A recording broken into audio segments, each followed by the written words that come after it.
Hi, hello everyone. Happy Thursday. Happy Thursday in April.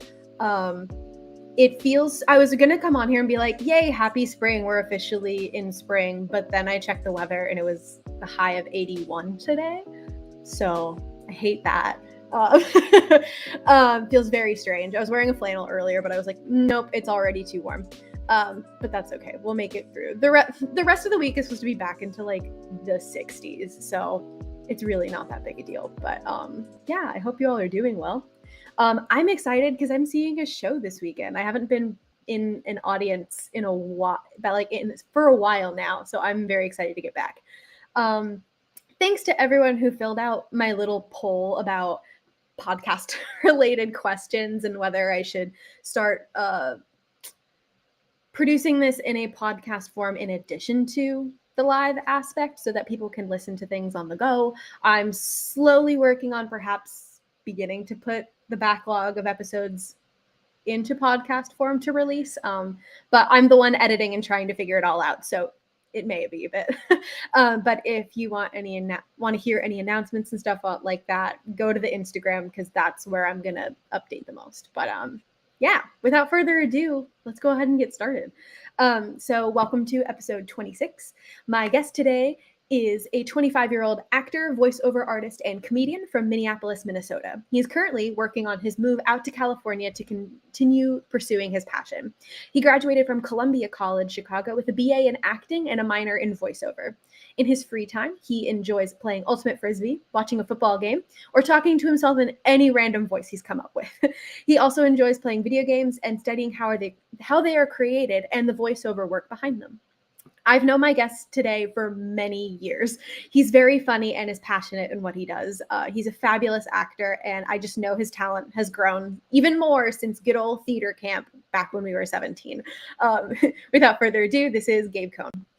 Oh, you're making me blush. Look, I'm just saying the truth here.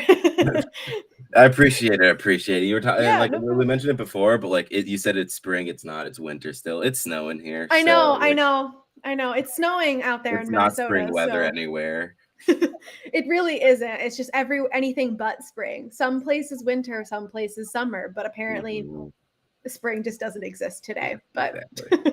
But how are you? How are you doing? I'm good. Just trying to live the life, trying to set up for California, and trying to do that move because I was supposed to do it 2 years ago, and then Mrs. Coronavirus decided to delay that, and then I was supposed to do it again, and then some outside events happened, and so I delayed it again. And, it's just so close. I'm ready to grasp it. I'm ready to just pursue my dream, and I've been dreaming about it since theater camp and all that. I've always wanted to go out there, and so it's been 10 years in the making, and I'm ready. That's so exciting. Has it always been California for you? Oh no, it definitely has. People were like, oh, there's a lot of filming in Atlanta as well. I'm like, I mean, there are a lot of opportunities there, but there's so much happening in LA. Yeah. There is something happening everywhere, and that's what I need right now in my life. Is I just need things where I can just go. Sometimes I'm not the best at finding things to do, and so things need to be thrown in my face. So you're if they're happening in front of me all the time, I am bound and determined to do something. Exactly. It's gonna be easier to find things to do, and it's just I feel like there's stuff happening all the time, and a lot of opportunities, a lot of competition, but a lot of opportunities, and I feel like people in LA are more here. I know people that know people here. Let's connect up. So I feel like it's a good community to be around. Yeah, especially with comedy and stuff like that. And we'll get more into that later. But for context for people watching, I mentioned this a little bit at the very beginning. But how do we know each other? We know each other from theater camp. Oh, right. Good old St. Olaf College. Theater camp. Oh my goodness, what good times!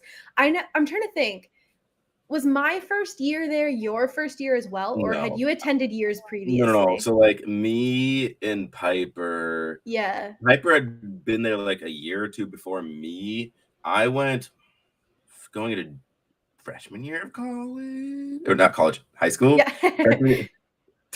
Freshman year of high school, I think. So I'm trying to think. I know I did it the year after graduating high school, and then my first year must have been the year before senior year.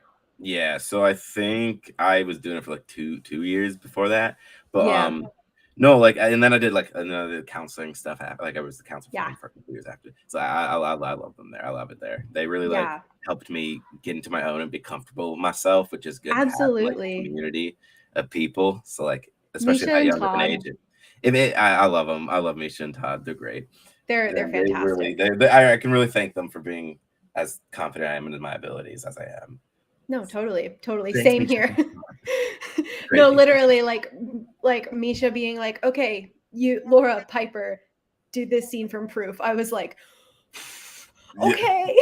Like, okay, let's do this. But we did it, Yeah, and it was fun. yeah, the amount of confidence they were like, yeah, we trust you, do it. We And we were believe like, in you okay. guys. I'm like, oh wow, I believe in myself too. Yeah, Did I no, annoy them honestly, just sometimes? Absolutely, but like every comedian is a goof. Like yeah, exactly. But every here's the thing. comedian. Everyone at that camp was comedians in their own right. Good Exactly. God. Oh my Exactly. gosh, it was hysterical. Yeah, it was I fun. have this like distinct memory. I think it was maybe you and Noah, or maybe just him, maybe just you. I don't remember. Like we're singing like Book of Mormon songs for the talent show, and it was like right at the beginning of its popularity too. Yeah, Like and then like my last year, I went and I did I Believe from Book of Mormon, yes, and then I pulled Misha on stage and did my own little twist, because like some of the lyrics weren't appropriate, so I kind of changed right. them. Um, Well, I but mean, like Ethan did similar when doing like Sugar Daddy from Hedwig. oh, So I was we did inspired all. to go all out in a full costume and everything. I was like, I'm gonna. When I saw him do that, I was like, okay, You're like, let's or was go. that the same year? No, that might have been the same year. That might have been the year before. I don't I'm remember. trying to, yeah, I know they No, it was did. the year before because then he did do something that year. I think it was the year before, but I was Yeah. inspired by how all out he went, and I was like, yeah, I'm gonna go out. I almost broke one of the doors trying to get. It was like it's not opening. I have 7 seconds to run from off stage down a hall and go through the back end of the theater. I was like, it's not opening, and literally Oh like my I God. I rewatched know. that video. Oh my God, I remember that now. Well, I and it's rewatched. also, Oh, you go. You go. no, I was gonna say I remember like me, Piper, Bridget, and Ethan were like secretly rehearsing during lunchtime so that we could end up doing the dance from Mean Girls, Mm, the Christmas yes. song Oh, and I dance. remember. And so like we all had our own little things going on. Like we were like, no, we're doing this, damn it. But yeah, no, it just insane, fun, good times there. And then you and I even met up at Unified auditions for Exactly. college in Chicago. That was fun too. Yeah, you, me, Piper, and then your friend Kevin Yes. from high school, and then we all got snowed in. So Oh, I forgot. I forgot about that. Was yeah, fun too. yeah, like all we could do was like go to that one Italian restaurant, like Which was trudging in the good. It's snow. good. It I was like fantastic. when I because I went to college there. I went back. Like I brought like a Oh date yeah. there once. I was like, this is a great place. Think like Vapianos or Yeah, something like that. Vapiano's. Yeah, because you had like you had the little card, and so like Mhm, it like charged it to the card, and then you pay at the very end. It was a mhm. very strange but interesting system. Yes, it was, but I enjoyed it. It was like not like a buffet, but like it was like a card kind of buffet thing. Yeah, yeah, it was something very close to that. But then you had mentioned also you went back to be a counselor at St. Olaf, Mhm. right? So Yeah. what was that like to like come back? So like I loved it. I wanted to keep doing it until I couldn't do it anymore. Like eventually, like so I like came back at, like in my college years. I came back for the summer, so I'd be able to do it. And then senior year, I stopped because I was staying in Chicago. So like, Mm, and then the camp kind of I don't know if it's still happening. COVID kind of shut it mm. down. Whatever. Very I unfortunate. mean, understandable, but Yeah. hopefully it's getting Hopefully, I loved it. yeah, Me and Todd continue to inspire young children, and it's awesome. they really Um, do. and so it was awesome. Like I went to because as a camp, like I knew what the campers were gonna act like because like like I acted like You're like, too. I was them. Way back when. And so like as a counselor, they always like looked up to me. Like Laura also did it. Hmm. And Laura so I always had a Berge. familiar face to do it with. And we just like were like an inspiration to these kids, and it was just awesome because they looked up to me, and it was and like they like and I got to be a director like a little bit, like I Mm, have a little group just like you like when we were. I mean, I don't know if yeah, we did it when we were younger, when we had like the group or like the group performances for the younger kids. Um, right. but like it was so much fun. Like, and my directing style is one where it's like I give you my general idea and then I let you guys play and see what happens. Like I don't like to take full control. Like I Yeah. give an outline and then let the actors do the work. Yeah, And no, and I think that's the best, especially I think it's a really great tactic for kids of that age too, just because like they have so much creative energy, they're bouncing off the exactly. walls, like let them use it. Like there's no way that they're gonna sit still while I tell them my vision. Yeah, Like, no. like I'm gonna be like, okay, so here's the plot. Like we're gonna sit down for a bit so I can explain the plot because we did like a Shakespeare, like like Midsummer Night's Dream, like their adaptation of it. I did that when I was, I loved that. I did that as well when I was at camp. But so like I just had them to take their do their takes on Midsummer and their own different version of it, and they were doing things that I wouldn't even think of. I was like, this is awesome. Like I mean, like some things were like TikTok references or like Vine references. Or like you can do a couple of those, but like let's Yeah, like not make it not the whole Vine the thing. musical.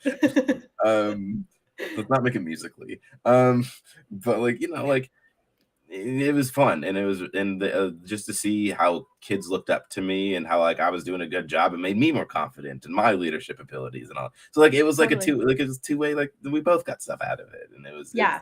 fun time. I did for like a couple of years. It was really fun.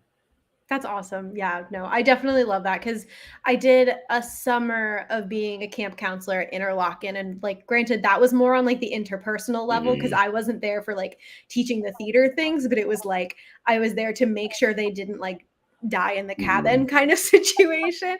But I think it's still that same kind of like you don't even realize like how much these kids look up to you. No, yeah, it's awesome. Like I even did taught like a little like joke formula class. Like I did a little stand-up class, like workshop with like the older kids.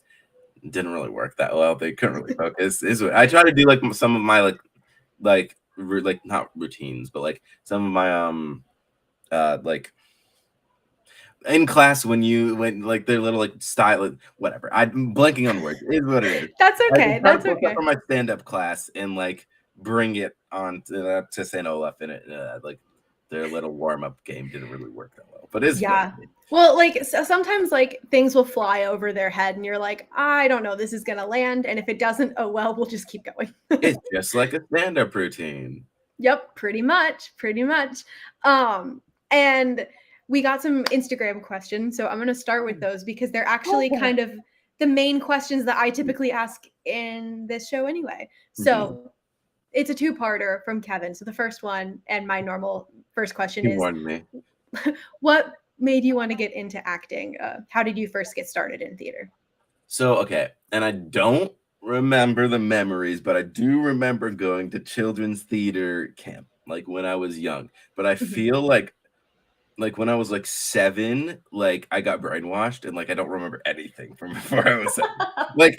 I don't. My mom tells stories, and I'm like, "Cool." I don't remember. Just not But there. so, like, I did a theater camp at children's theater, and I remember there was, like I think it was like a children's book, like, it was a play off of a children's book, like, with, like, animals in the winter. I remember there's a log, and that's all I remember. I d I don't remember much, but, that happened, and then I remember 7th grade is when I really started seriously, like, wanting to do acting because I decided, "Screw it, I'm gonna audition for the musical." I can't sing. I still can't sing that well, but I'm like, "I can't sing. I definitely can't dance." And that is still a no. I still can't do that, but, I was like, whatever. I'm just gonna throw my hat into the ring and just figure it out. And I got cast, and it was. I was like, this is fun, And I don't like growing up. I like as an adult, I have to grow up a little bit, but there's a little bit of Peter Pan inside of me that's like,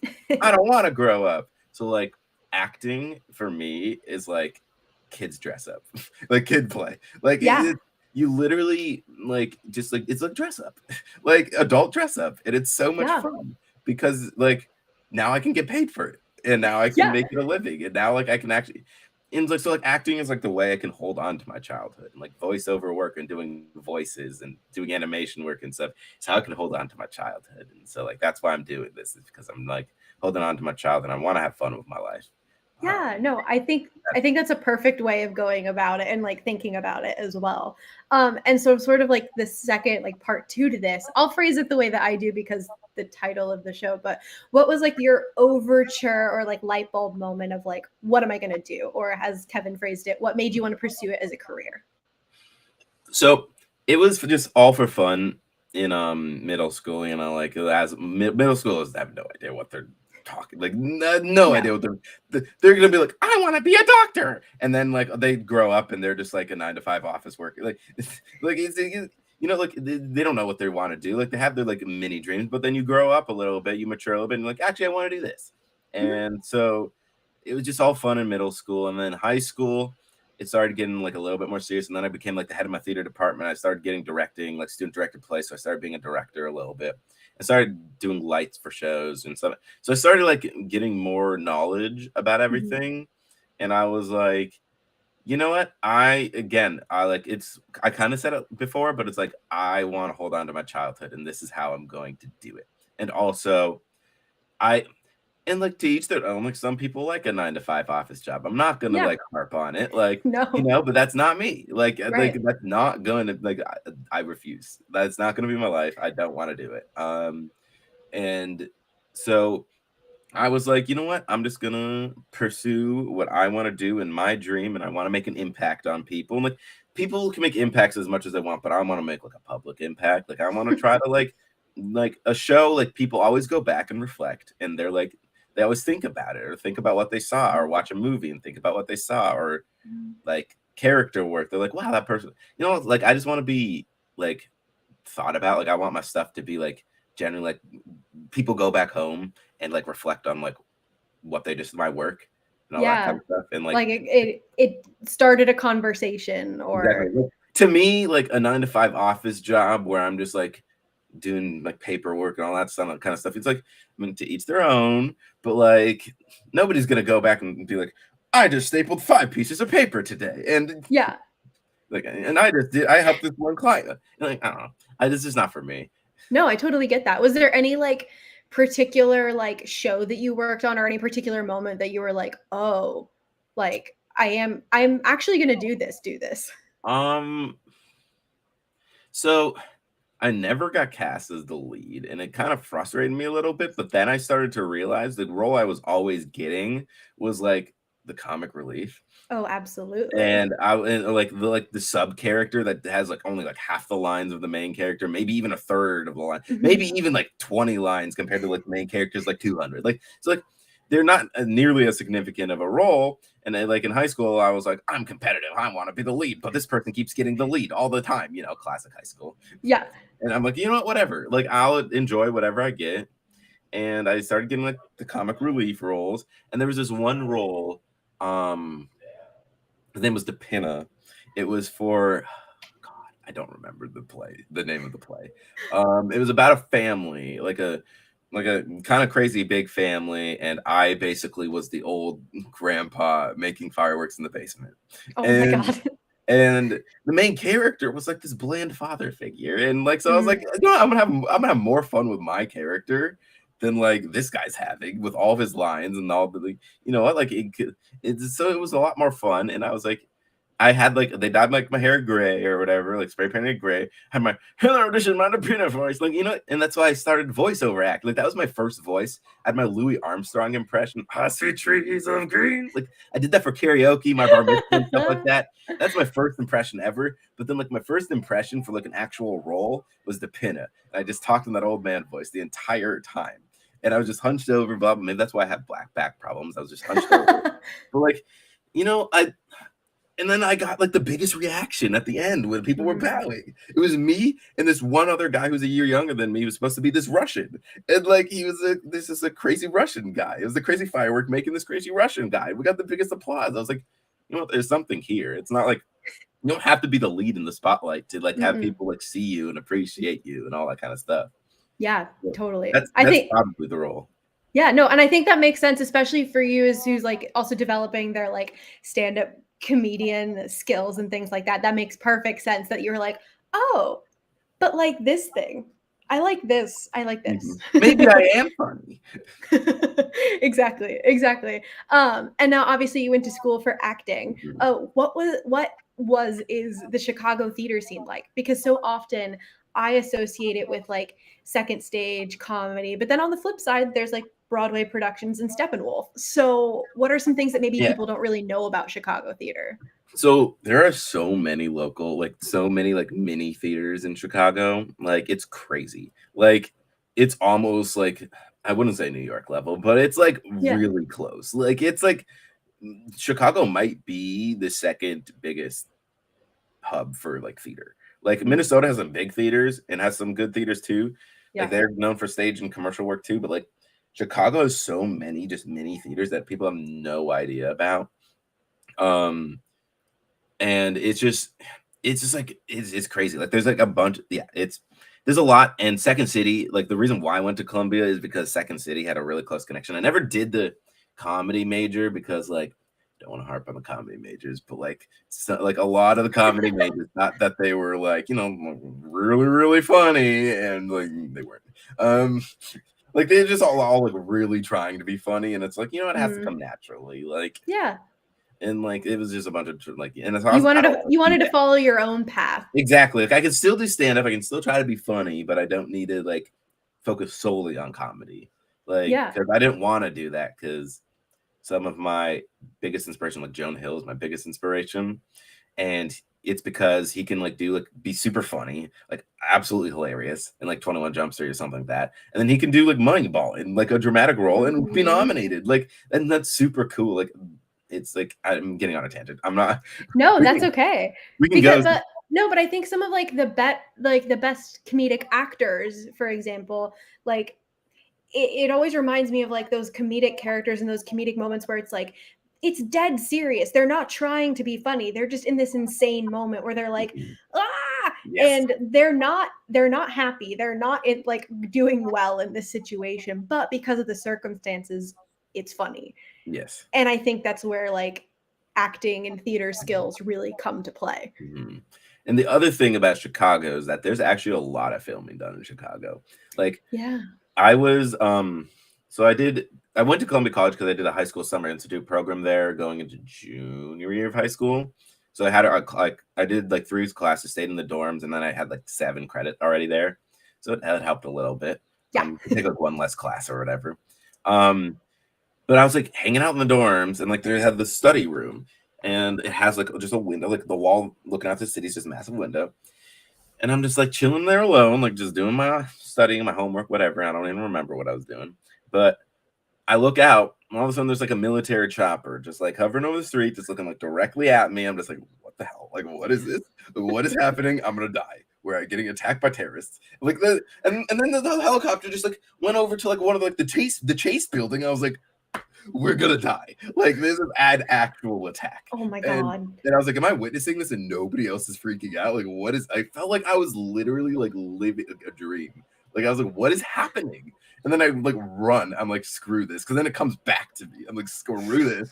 Like it's like directly at me. And people like looking up at the helicopter from the street. I'm like, what are you guys doing? And it's like I like run away. I go back to my dorm. I'm like, I tell my roommate, his name is Jesse. I'm like, Jesse, and he's a film like major. So I was like, okay, like maybe he's gonna be a resource. Jesse, what's going on? What's going on? He's like, did you look up if there's anything filming in Chicago right now? And I was like, no. And then I looked it up, and it was Jupiter Ascending, that Channing Tatum and Mila Kunis film. And then the next day, I was walking to class, and I like look over on the other side of the street, a bunch of bodyguards, and I see Channing Tatum's head just poking out. I was like, oh. Okay.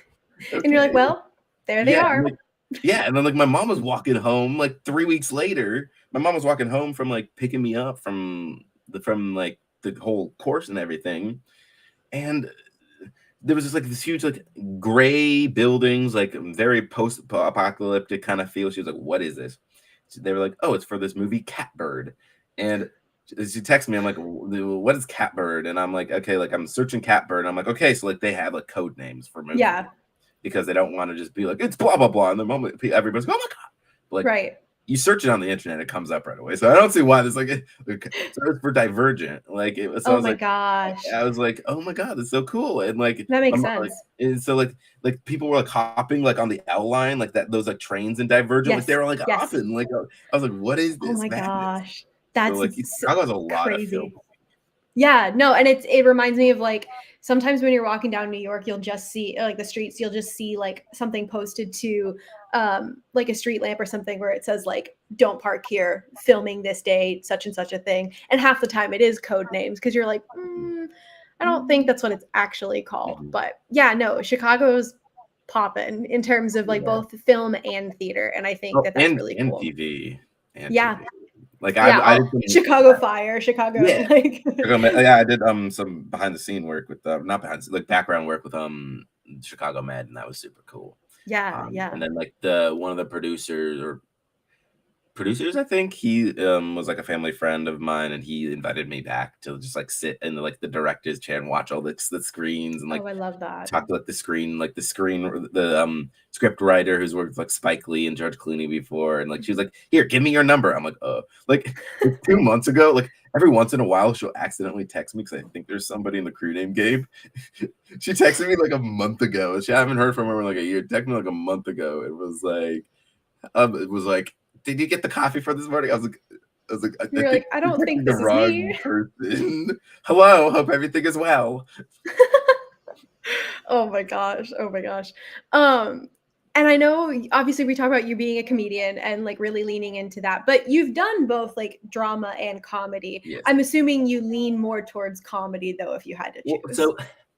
so here's the like thing. So stand-up comedy is like the most nerve-wracking thing in my entire like passion because it's like I I can do like a role, and if people don't react well, I'm like, cool, that's somebody else's writing. I'm not taking it personally. For Right. stand-up comedy, that's my writing. Like if you're Yeah. not gonna laugh, like laugh. Like if you're not gonna laugh at it, then I take it real personal. And Yeah. like, I mean, I gotta like work with it. I gotta be okay, cool. Like it's hard though because like some audiences maybe the material's not good for it, but then you gotta like feel it out and be like, okay, like was this because of the audience or was it because of the material? And maybe sometimes it's both, sometimes it's one or the other. You just gotta kind of feel it out. I haven't done too much stand-up comedy like yet, but I have like all my notes. I'm writing it down. Like I'm getting super prepared. I'm going out to LA and I'm just gonna hit the ground running and all that kind of stuff. But Absolutely. it's just like that's the most nerve-wracking. And then like I like leaning towards comedy, but I've found like a lot of the time, like I can get like I can do like I like being versatile. Like I'll Mhm. get bored and learn how to make balloon animals or beatbox or like play guitar or do magic. Like I just like I like being versatile and like entertaining myself as well as other people. So like I like doing dramas. I like Mhm. like Death of a Salesman. My Biff monologue is my favorite monologue to Ooh. date. The classic one with the pen in the Oh, hand. always. Yeah, like I love that one. I'm trying to find another dramatic monologue because, like, I don't know. It used to be real popular. I don't think it is as much anymore. But like, Well, it's also just one of those like grand classics that's sometimes they're like, no, we want contemporary, contemporary. And it's like, okay, I yeah, guess I got to go to the drama bookshop and figure something else exactly. But out. I love that. I love the monologue. Like I can get like I'm a super nice person, but if you give me like a monologue where I'm supposed to like yell at somebody, like I will yell, and I have a Yeah. deep booming voice, so it will carry. Like I remember in high school, I'd be whispering in the back of the theater during rehearsal, like as they're like doing stuff on stage, and the director's in like the first row, and I'm all the way in the back, and I'm whispering, and like she's like, Gabe, shut up, I can hear you. I'm like, how do you hear me?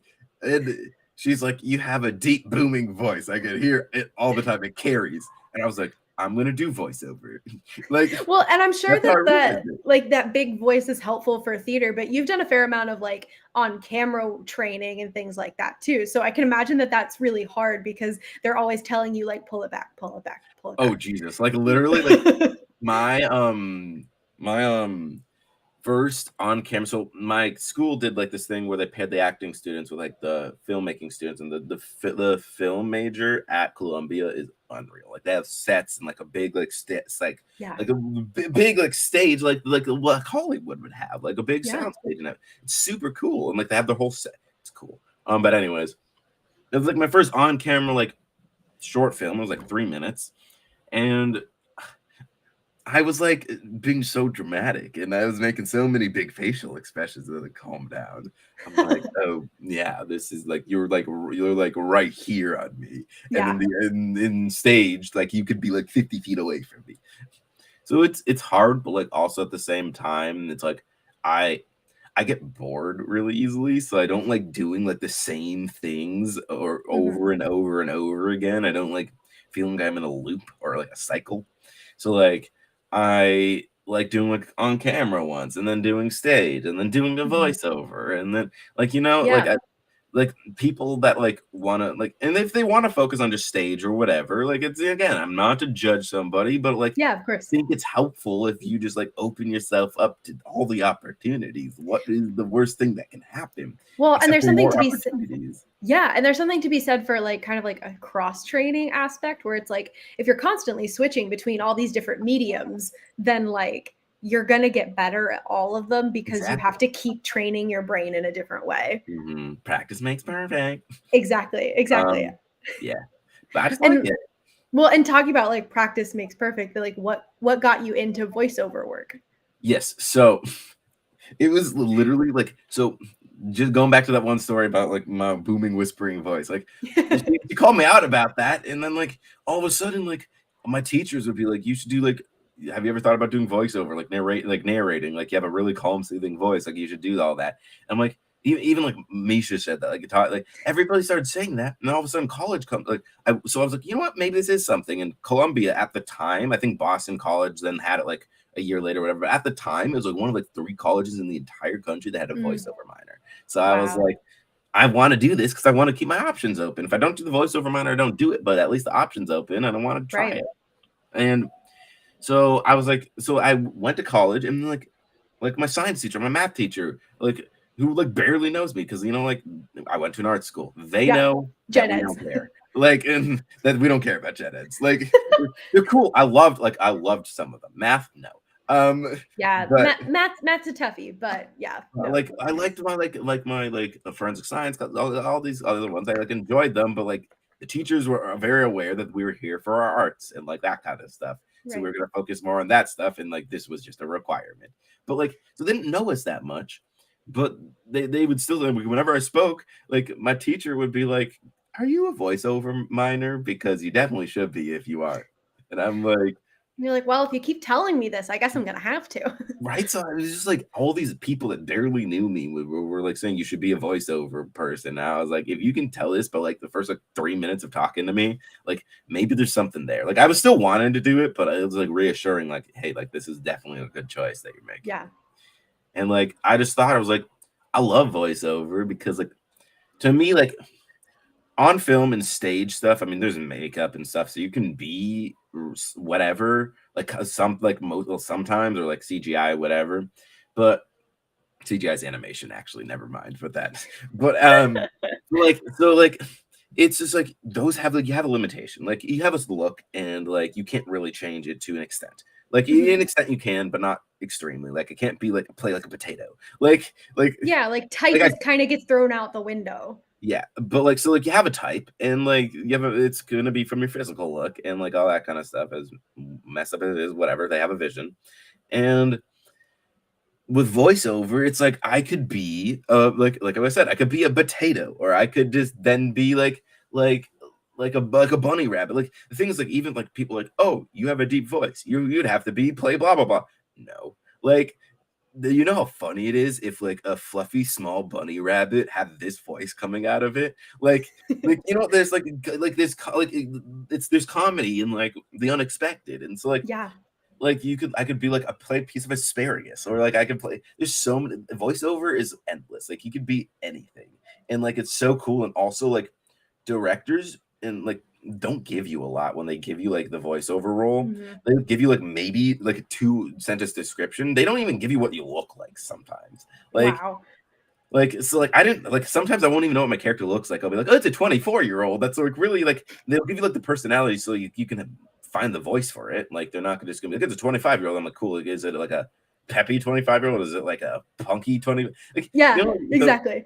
like they give you a little bit to like work with, but like they don't give you a lot. And so like when you get the finished product, it's like I had no idea. Like there's obviously like green screens and CGI and stuff for like films and stuff. So but like you have a general idea of like kind of gonna like you have a hint of what it's gonna look like and so it's just like it's really cool to just like see just the finished product of things. Yeah, because you're all working on these things separately. And so then when they finally come together, you're like, oh, It's a that's gift. different, but It's like a that's little cool. present.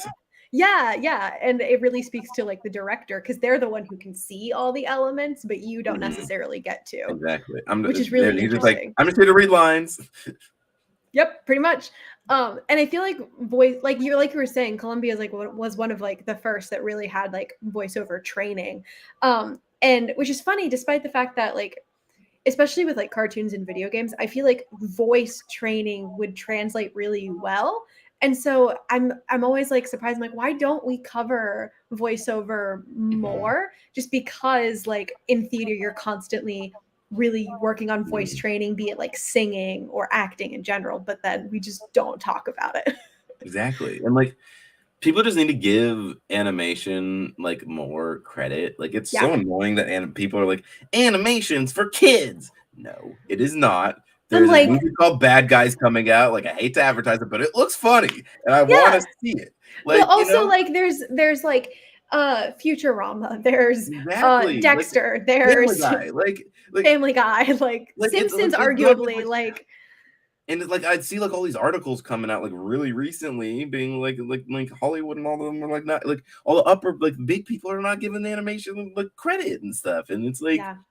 it's like come on now, like there's so much I'm like, animation, no, there's no so much children are watching BoJack Horseman. Like, come on. exactly like it's not just for children. And then video games, I think like the reason now is the good time for it is because video games are getting so much more popular the past like Yeah. 4 or 5 years. And so Yeah. like there's so much more work in the video game industry. And like the cool thing about that is that motion capture is getting really popular as technology is Mhm. getting more advanced for video games.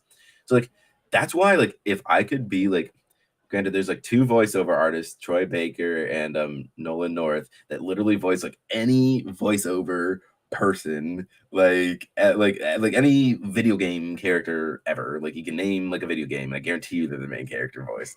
Um, and it's just like so like they take all the roles, like it is what it is, but like it's just so cool because like motion capture, like there's some video games that they have like they made a stage adaptation of like The Last of Us because The Last of Us had motion capture on like they had a whole set and they Yeah. had like props and everything. They were literally acting it They on were a acting.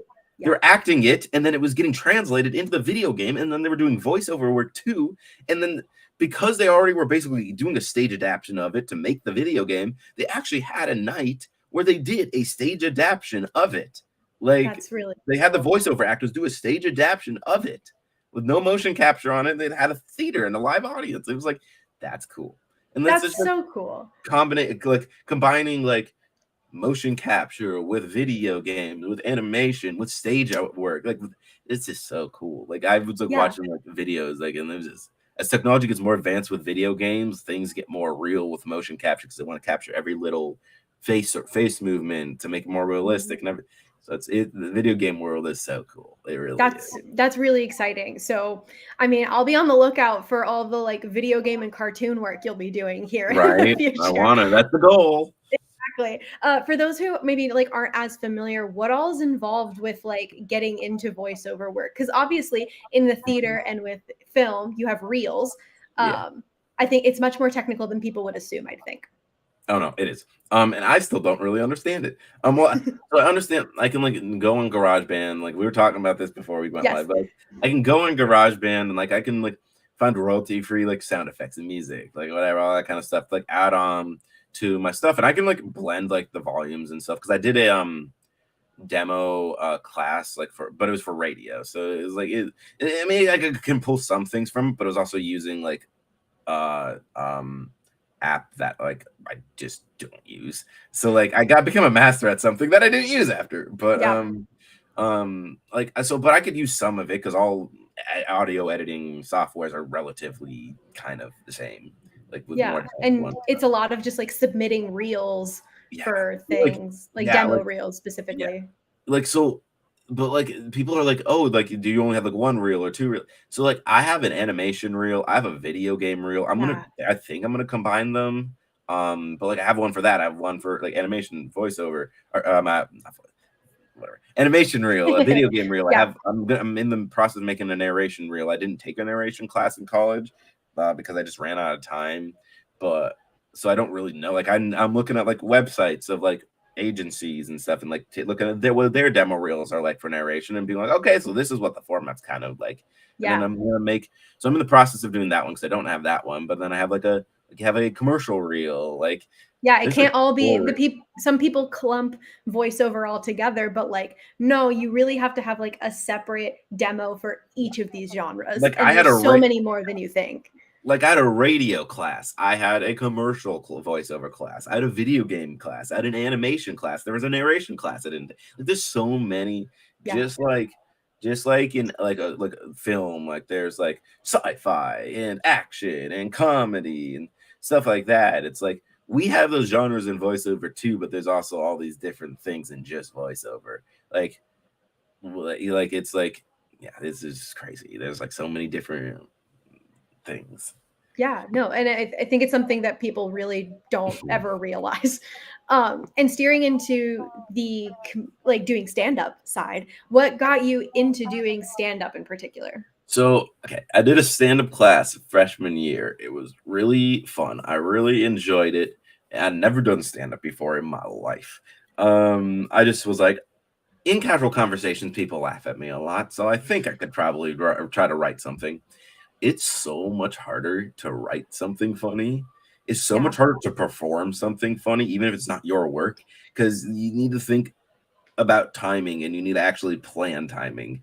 I'm a lot more of a natural comic. Like I in dialogue and stuff, I can just be witty or like because I have improv background too, which is really helpful with yeah, comedy. Improv is so helpful with just in general, like because you can make decisions quickly and like you can think yeah. more on your It toes it doing loosens improv. you up, and that way you're not like, ugh, like Exactly. And gripping it's just onto like things. exactly. And so like, but like it helps with like comedy and like trying to figure out timing and all that kind of stuff, but it's still like hard. Like I still think I'm funnier in natural conversation than my stand-up routines. Like I just feel like I bounce off of other people's energy and all that kind of stuff. But so I did the stand-up class and I got more of a knowledge about like the stand-up as well. You have all these different forms of jokes. It's not just like one joke. So you have like observational comedy, which is the most popular one when you're pointing things out to people. You have like one-liners. You have like misleading like stuff like I Mhm. got on my laptop today. I didn't know standing on it would break it, or like stuff like that. You say one thing and then you say another, like that's not where I expected the joke to go. Right. Or like so there's just so many different things. And then did I did that class, and then the next year in sophomore year, I was in my I don't even remember what it wasn't even a comedy class. It was like a Mhm. it was a dumb class, but like you kind of like did your own like it was kind of like you make your own units. I'm like, what? You make your own separate units and then write an essay about it. You just need to Oh, like yeah. present the unit to me. And Yeah, one of those like self-guiding classes where they yeah, give you yes, no exactly. guidance. And it's Yeah. like everybody can do their own thing. You're free. And I'm just like, okay. Like so I'm Constraint fuels creativity, and I will say that till the end of time. ex- Like, give me some rules. exactly. Give me some rules. But like I was like, okay, cool. Now you're giving me an excuse to go on Netflix and watch a bunch of stand-up routines and make that my class. Like make that my whole like semester. Like Yeah, but I'm sure so that was so like educational too. no, it was. So like I did because I didn't want to do like just like typical like so I wanted to do like just a specific genre. So I studied African American comedians like Dave Chappelle and Richard Pryor and all those Mhm. because it was so much harder. Like, and I'm granted, I'm white, so I can't relate on a personal level. Right. But I like it was so much harder for people of color to get into the industry and all that back in the day. Like Richard Pryor and stuff was like such a Absolutely. so I was like really interested in like seeing all that kind of stuff and just focusing on like seeing that and seeing trying to see it from somebody else's point of view and like all that kind of stuff. And so I studied that and it just opened my eyes to a lot more other like a lot other things and like just like made me watch a lot more Netflix stand up and like the thing about stand-up, it's so hard because like if you watch too much stand-up, it's like, how do I think of something that's original? Like Yeah. if you watch so much stand-up like I do, every topic has been talked about. Like in general, every topic has been joked about. And I haven't Like, seen how do all the you topics bring it being up joked from? about, Yeah. but like I watch a bunch and I'm like, these topics are like, okay, so I can take some of these topics, but like not like their bits, but like take the topics they're talking about. If I'm like, oh yeah, I totally see this too, and then make How do my I own little spin bit it? about it. Yeah. Exactly. Like I'm not gonna like John Mulaney has the bit about like comparing Trump in the White House to a horse in the hospital, and Right. like it's Famously. my favorite. I saw it live. It's my favorite bit Oh ever. my God. It's so It's good. so well But done. like that bit, like I'm not like that. I can't just like take because that's John Mulaney. It's Right. like, and I can't even like but I could be like, oh, like this is so funny. Maybe I can compare somebody else to another stupid situation, or Well, like and how can I like find an allegory or metaphor here and expand it to the absurd? Like, exactly. Like I saw somebody making fun of like common phrases, like breaking a leg and stuff, and I was like, this is so funny. I'm gonna find some common phrases and joke about them myself.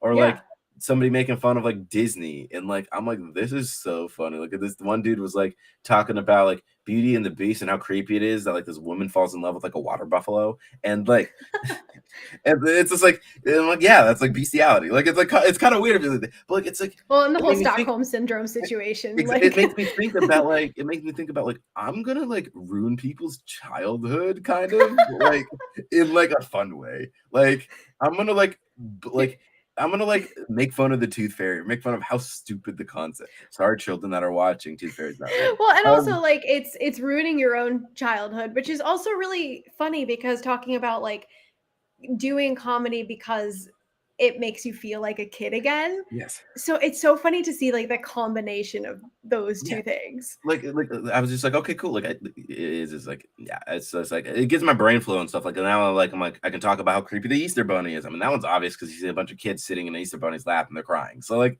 they Yeah. already know, they're already woke to it.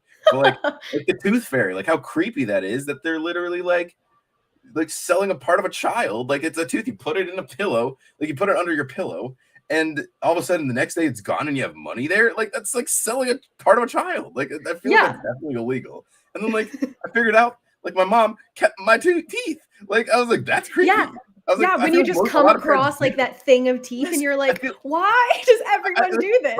my mom like when I was like 13 was like, Gabe, I have something to show you. And the kid brought me into her bathroom. I was like, what is this? And then she's like, here's your teeth from when you were a child. I was like, this is creepy.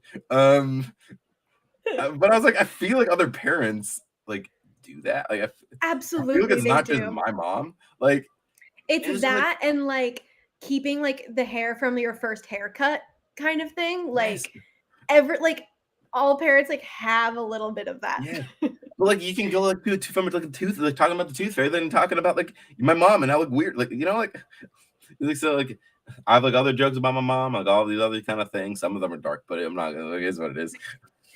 But like Yeah. like you can just go on tangents. I go on tangents all the time. I've gone on tangents in this life. Like it is what it Yeah, is. exactly. But Exactly. like that's And what stand-up comedy is, like just flowing from bit to bit to bit to bit and just rolling on a tangent. yeah, exactly. And in many ways, like stand up and theater, I feel like, I mean, they obviously both fall into like the performing arts realm, but they're just in slightly different versions of it. Cause like with theater, you have like the traditional, like fourth wall, like you're engaging with the audience, but you don't looking at them directly. But like as a comedian, there is no fourth wall. Like there's Mhm, still stories being told, there's a character there, but like, mhm. with comedy, like connecting the interactor with the playwright, like comedy connects the interactor character with like the Mhm. playwright and like the Yeah. mathematician because you're Mhm. figuring out ways like for jokes to land, but you're doing it live. Exactly. And if a joke doesn't land, you kind of have to make a joke of that. Like, like to keep Mhm. the energy going. Like just like whip out an invisible notebook, be like, noted, not doing that next time. Failed. Erase. Like, like just like Yeah. not freaking out if like something like improv, like not freaking out if something doesn't work out in your favor or if like a heckler comes up. Like, some of my favorite things on TikTok is how comedians deal with hecklers. Mm. Like they're so funny to me because like Yeah. the audience is gonna be on your side. because you're making them laugh. They came here for you, or they came here for a comedy like show that has you in it in the Yeah. lineup. Like maybe they didn't come specifically for you, but you're here. Whatever, they have to suck it up so that they can see their friend, but it's what it is. Like, Yeah. but they're here for you. Like, they're gonna support you over this random person that's like trying to ruin your bit. And like, Yeah. so like, you have to find a fine line because you can't just be a douche about it. But Right. like, you can make fun of them and embarrass them in like the like funniest ways. Like, if they're just like joking about something, and be like, oh, like I didn't know that you didn't willingly come here, willingly pay your money, and then like like it's like I don't have bits, like I haven't dealt with that clear, so I don't have like Yeah. it's just gonna come like whenever it happens. Like I'm just gonna be like improv, go deal with it. Yeah, it's finding those sparks live and on your Exactly. feet, which can be really terrifying for people. Exactly, but like improv has definitely helped me with that. But like it's still Yeah. like even like going on stage or something, like I still get butterflies every single time. Like I feel like even Absolutely. professional actors like in Hollywood still get that sometimes. Like Totally. it's just yeah, it's wild. And like it's the nerves are probably never gonna go away, but it's like adrenaline. Like it's like also like once I say like the first like two lines, I'm like, I'm here, I'm present, and I'm ready. And the Yeah. adrenaline rushing. And it's yeah, I don't know Yeah. what we were starting to talk about, but I went on a tangent. That's okay. That's okay. I think the connection I was trying to make was a lot, so it's fine. But I wanted to ask, so when it comes to you like developing your stand-up, is it a lot of like writing it down first and then trying it for people and then readjusting, or how do you go Yes. about it? Yeah. So the hard thing is because you have to test it for people, Mhm. but like I don't ever like testing it for my family because Yeah. my family isn't gonna be honest. Like my mom's gonna be like, "I love it so much," even if I literally like one of my jokes is like, my mom's like a Sour Patch Kid. Like I talk about how she's like a short Jewish woman, like like she's like a normal Jewish woman. Like she is very opinionated and like it's kind of like Jewish people and Italian people are very like opinionated, very like loud, and is what it is. But my mom loves like like having her opinion. Like I'll breathe and like she'll be like, "Why are you breathing?" Like I'm like, "Why?" Like I'm breathing, like and but like so the joke is like she's like a Sour Patch Kid. She's sour one that moment, she's sweet another moment, and then she's gonna be gone. And like it's she's like, I love that whole bit except for that part that you said that I'm gonna die someday. I think that's how human nature works. Yeah, you're like, you got to try it in front of a completely like blank slate audience. Exactly. Like even like my best friends, I'm like, they are honest and like I appreciate them, but like sometimes I'm like, are they even that honest? Like I have to so it's like hard to find like a really Right. sometimes you literally have to get like a little test with like your friend, but the true test is the live audience. Like like the first time you do your new bit like for a live audience is absolutely terrifying because like you have like a little bit of like a general idea, but like of like what's gonna land and what's not gonna land. But like last time, like when I did my stand up routine for my final for my stand up class, like I was expecting laughs at some parts. I didn't get laughs, and then my biggest laugh of my entire routine, I just blatantly it was just a setup to a joke. Like I wasn't even trying to be funny. Like it was talking about like how my buddy got in like in a fight like with somebody at a bar, clocks him in the back of the head. He like in the dude like and this dude's like 6'5", my friend, whatever. And so then the dude that he hits like turns around and like punches him in the face and like he passes out. Like and obviously some of this is fabricated, like whatever, Yeah. It was just like a little altercation, but it's comedy, so everything's not real. Surprise. You take little stories and fabricate them. Yeah. And so like he punches, like the dude stands up, punches my friend, he passes out, and a couple hours later I go and I wake him up. And like that was a setup for the joke, but everybody died laughing at that. I was like, I did not expect this. It's like that reversal of expectation that you were talking about, like even just in the beginning. Yeah, Being but then I was like, you know what? Next time I do this, I'm going to like emphasize that part and play off it because now I'm expecting a laugh there, and maybe I yeah, won't get a laugh there, and I'm look like an idiot. But you got to try it, you know. exactly. But then this might be the audience, or it might just be them. Who knows? Like you never Yeah. know. You always gonna get that experimenting. practice time in, but Mhm. you're about to get a bunch of practice time in because you're gonna be moving out to LA. So when Yep. is this when is this happening? So I'm trying. So it's been pushed back so many times, but Mhm. it's literally so I'm on like Facebook Market and all that kind of stuff, like just trying to find a space. Like I don't have roommates, I don't have a friend like coming out with me. It would be preferred, but it's not happening, is what Yeah. it is. But I have to like just find an opening eventually. If anybody's watching and has a needs a roommate for in LA, I'm looking. Let me But know. seriously, I'm actually kind of plug. I'm being serious. But no, I'm just like looking for an opening. I'm looking for June. Like June is like when I'm going. Like I'm saying it. Like it's when I'm going. Like, Yeah. but I need to find a place. And but Yeah. like that's when I'm going. I just need to like in the next couple of weeks. There's probably gonna be a lot more postings of stuff from June. I'm finding a Yeah. lot of stuff from May right now, but it's gonna be something where I'm like, do it, and then I'm like, all right, bye job. I don't even know if I'm like the thing is like I want to give them a 2 week, but like I don't know if I'm gonna have enough advance notice. I'm just gonna be they know I'm leaving. They know like when they hired me 11 months ago that I was gonna be leaving. But and I Yeah. want to give them a 2 week. People don't do this, but like I might not be able to. Like it literally might be I find an opening and I have like a week and a half or 2 weeks. It's Like always that nerve-wracking transition, but I think it's really awesome that you're like yeah. deciding like I'm taking this leap. I don't necessarily have people going with me or anything like that, but you're Like like, I have people no, out I'm there, yeah, you're but like, like but they like have I'm places going. already. Like, But yeah, I'm going. Like I went to an art school, so there's a bunch of people in out in LA. good. So like Good. I have like one of my best friends is out there from college, and like I have like my mom's high school best friend. Like he's out there. He already like offered me a job to be a waiter at his place. Oh, I Jonah Hill love that. frequents it all the time apparently. But I'm sold already. I got to meet my hero. You have Um, your people there. You're like, screw it, I'm going. And exactly, that's and like really I'm gonna awesome. go, and then like I'm gonna spend like the first 2 weeks like just exploring. Like I'm not gonna Yeah. have I don't want a job in the first 2 weeks. I literally told this guy who offered me, like, hey, like I can have you set up an interview with my gym. I'm like, okay, I'm gonna probably be moving at the beginning of June, but I don't want a job for the first week or two.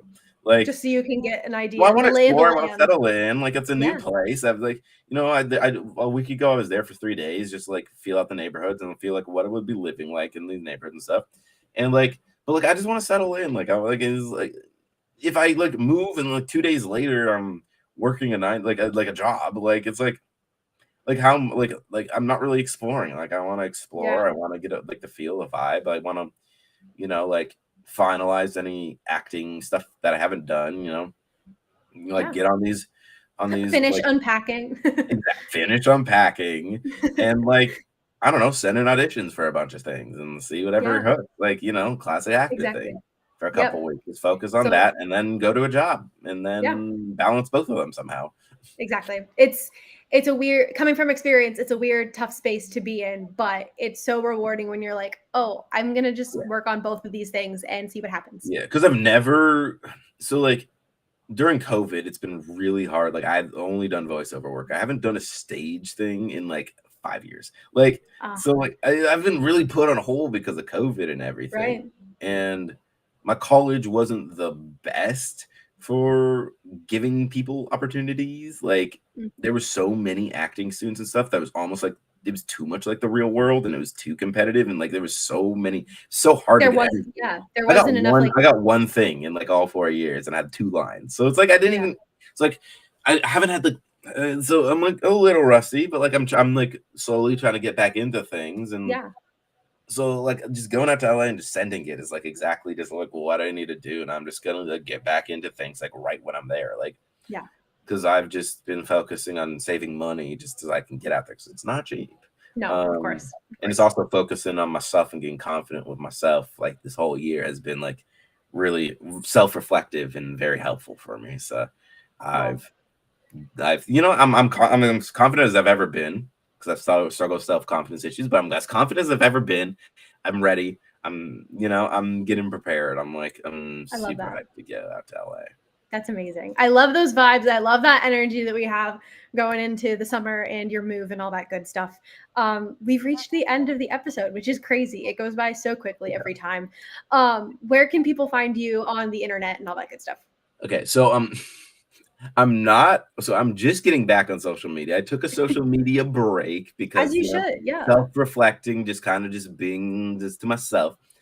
But if you want to follow me on Instagram, it's Gabriel dot Cohn, Cohn. It's literally my first full name. I don't know why. It's not just Gabe.Cohn, but it's Gabriel dot Cohn. That's my Instagram. I'm currently gonna be working on my website. I don't have any website or anything yet. But if you wanna follow me on Instagram, you totally can. I'm gonna be try to post any updates or anything probably on there. Probably not gonna be anything right now, but like once LA happens, there's gonna be stuff. Yeah. So if you want to I follow will me on Instagram, that's it. Perfect. I will definitely add the link to your Instagram, and later down the road, if and when you have your website, let me know. I'll go back and add it to this. So yeah. Absolutely. And so you can find me on Instagram and Twitter at Lora_Marjoram, my website, www.loramarjoram.com. You can find this show on Instagram at Overtures Show. There's 2 S's, but I promise it's correct. And if you're here watching, congrats, you found the YouTube. You're already here. You made it. So follow, subscribe, all the terms that you need for YouTube. Comment. Yeah, comment and subscribe, all that good stuff. Yeah, and then I'll be going live again on Monday with my friend Tyler Zioli. They're also comedian, but here in New York, so other coast. So it'll be fun to chat and hang. That'll be 7 p.m. Eastern Standard Time. So yeah, and with that, Gabe, do you have any final thoughts for viewers live and in the future? You know what? I'm just gonna say, just like do whatever you want to do because failure isn't a word. Failure is literally there is success in life lessons. Failure is if you go through your life and don't do your dream and don't at least try for it. That and then that's a fail. Then if you look back, it's a fail. That's the only way that fail is a thing. So go out there, just do it. It feels Shia LaBeouf or do it. But like Just seriously, do just like it. go out there, follow your dream, do it. There's no such thing as failure. There's life lessons and success. So yeah. I love that. I love that. Amazing vibes. But yes, thank you, Gabe, so much for being on here. And then everyone watching, have a great day. See Bye. ya.